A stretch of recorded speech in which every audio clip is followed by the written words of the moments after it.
حضرت انس نے پوچھا یا رسول اللہ آپ کو غسل کون دے گا؟ کہا میرے اہل البیت۔ آپ کو کفن کون دے گا؟ کہ میرے اہل البیت۔ آپ کو قبر میں کون اتارے گا؟ کہ میرے اہل البیت۔ آپ کا جنازہ کون پڑھے گا؟ تو آپ کی آنکھوں میں آنسو آ گئے۔ آپ نے فرمایا جب مجھے غسل دے دو، کفن پہنا دو تو سب باہر چلے جانا، سب سے پہلے میرا اللہ اپنی رحمتیں مجھ پہ نازل فرمائے گا، اس کے بعد جبر و میکائیل آ کر میرے لیے دعا کریں گے، پھر ساتوں آسمان کے فرشتے آئیں گے وہ میرے لیے دعا کریں گے۔ ہمارے نبی کا جنازہ ایسے نہیں ہوا کہ امام اور مقتدی، اور پھر اس کے بعد میرے اہل البیت کے مرد آئیں گے اور وہ میرے لیے کھڑے ہو کر دعا کریں گے، پھر وہ چلے جائیں گے، ان کی عورتیں آئیں گی، پھر وہ چلی جائیں گے، ان کے بچے آئیں گے، پھر وہ چلے جائیں گے، ان کے غلام آئیں گے، اس کے بعد مہاجرین آئیں گے، وہ میرے لیے دعا کریں گے، پھر وہ چلے جائیں گے، ان کی عورتیں آئیں گی، پھر اس کے بعد ان کے بچے آئیں گے، اس کے بعد ان کے غلام آئیں گے، پھر انصار آئیں گے، وہ میرے لیے دعا کریں گے، پھر ان کے بعد ان کی عورتیں آئیں گی، پھر ان کے بچے آئیں گے، پھر ان کے غلام آئیں گے، پھر مجھے میرے اللہ کے سپرد کر دینا۔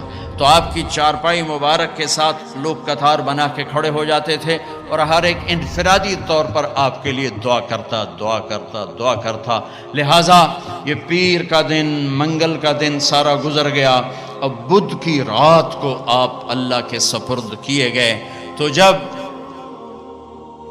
آپ کو قبر میں اتارا حضرت ابن عباس، حضرت علی نے، شقران آپ کے غلام نے، تو فضل بن عباس نے، تو جب باہر نکلے تو مغیرہ بن شعبہ قبر پر کھڑے تھے، انہوں نے اپنی انگوٹھی اتار کے قبر میں پھینک دی۔ حضرت علی سے کہنے لگے علی میری انگوٹھی گر گئی ہے، نکال لو، انگوٹھی نکال لو۔ انہوں نے کہا ہاں ابھی تو قبر بند نہیں کی، نکال لو، انگوٹھی تو خود گرائی تھی۔ نیچے گئے اور جا کر اللہ کے نبی کی جسم سے لپٹ گئے اور آپ کے بوسے لینے لگے، دھاڑے مار کے رونے لگے۔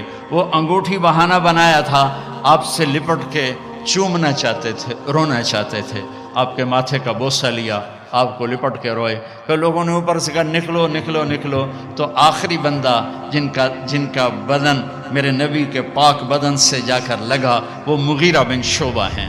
پھر نکالا گیا، پھر آپ کی لحد تیار کی گئی تھی، وہ مٹی ڈالی گئی۔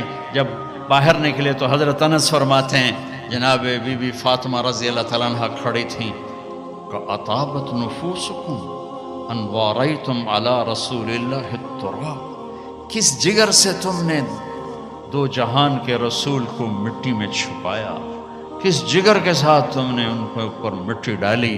ہاں یہی اللہ کا قانون ہے،